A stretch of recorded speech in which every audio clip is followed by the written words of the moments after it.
Hey everybody, welcome back to this week's free games on Epic Games.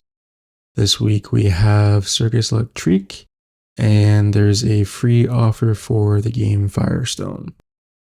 So Circus Electrique is a part story-driven RPG, part tactics, part circus management, and completely enthralling. Every day, Londoners mysteriously turn into vicious killers. Only the show's talented performers possess the skills necessary to save the city. It's an indie RPG strategy game. It's got turn-based fighting and will be the focus of this playthrough.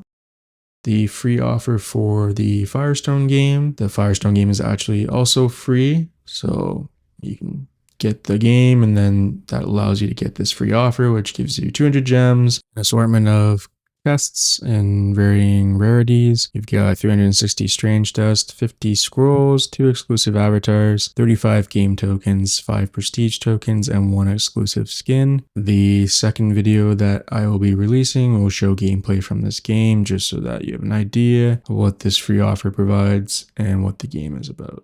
Firestone is an online idle RPG, is a multiplayer fantasy game with idle RPG mechanics. You collect heroes, upgrade their gear and skills, and send them on AFK battles.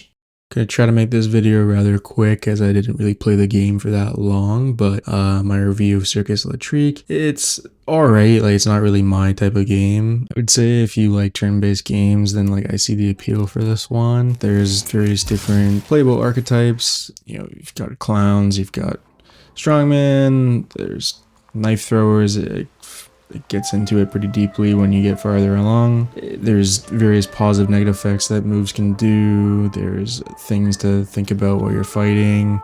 So it's intriguing, but it's definitely not something I'd want to go back to. Just personal preference there.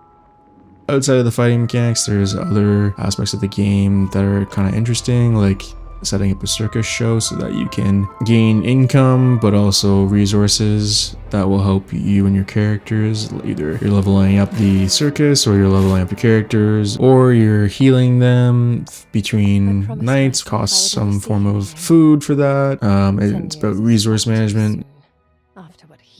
There's definitely lots of mechanics to learn, and if you're willing to do that, then it's gonna definitely be a game that you'll enjoy. And as always, it's free, you might as well pick it up, try it out. Personally, if you don't like turn-based strategy games, I wouldn't bother with it. Just starting out here, this is the introduction to the fighting mechanics. There's a very good tutorial. I will give the game that. Like, the tutorial is very well done throughout my entire hour and a half playthrough. Everything was very helpful, and I mean, you can turn it off if you don't care to look at it.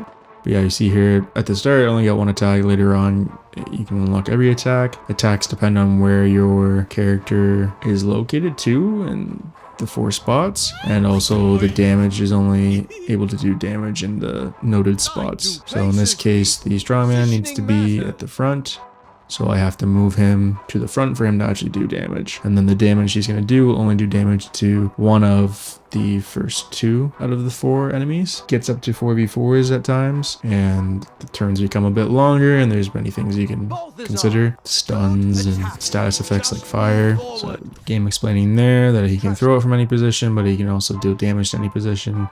And his attack here also decreases devotion by 5%. Devotion is the blue bar underneath the red bar, which is your health. And if that reaches 0, then the enemy will flee, and vice versa. Usually they start at different levels, so I tried to just focus on a specific one. In this case, the strongman, I knew was going to do lots of damage, so I chose the one that hadn't been hit yet and took him out instantly. Was able to complete the takedown by killing the last guy. Following the win, you receive some coin and resources. The coin can be used to recruit new circus folk, and the resources are able to upgrade the circus, such as buildings like the sleeping cart or train. You can also use resources to heal the circus people or upgrade them. So here you're able to recruit a new circus member. Her name is Bertha, and this is where they'll explain the circus expansion. There's a sleeping cart, so injured performers can rest in the sleeping cart. It does take resources to do that,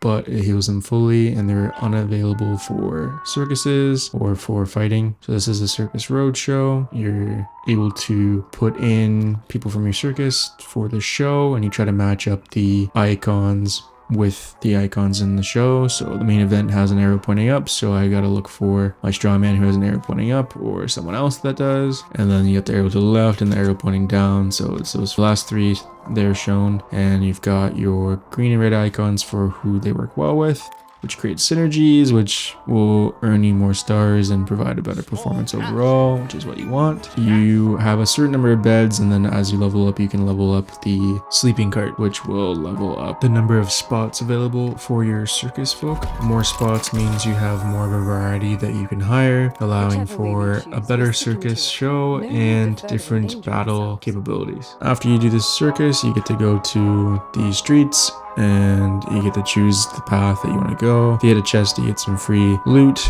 that will be resources, and then if you go to the fist, you end up in a fight, and then following said fight is another day, and you go through the same cycle of putting who needs to be healed in the sleeping tent, setting up a circus, upgrading your characters or upgrading the circus itself, and then going to the street at night. When you finish the night, there's always the newspaper articles. So one will talk about what's going on in the city, another will tell you about how your circus did last night. There'll be something about resources, so audience, income, gifts I got, successful meter. And here you'll see I level up, and that's where you're able to actually upgrade your circus with the resources you have. Upgraded the train, which also provided level 2 recruits for the circus versus the level 1. So every time you upgrade the train, you can get more higher level characters. And as you can see, you get various shows. Goal is to not do the same show over and over again as the novelty wears off, and you'll get less rewards that way.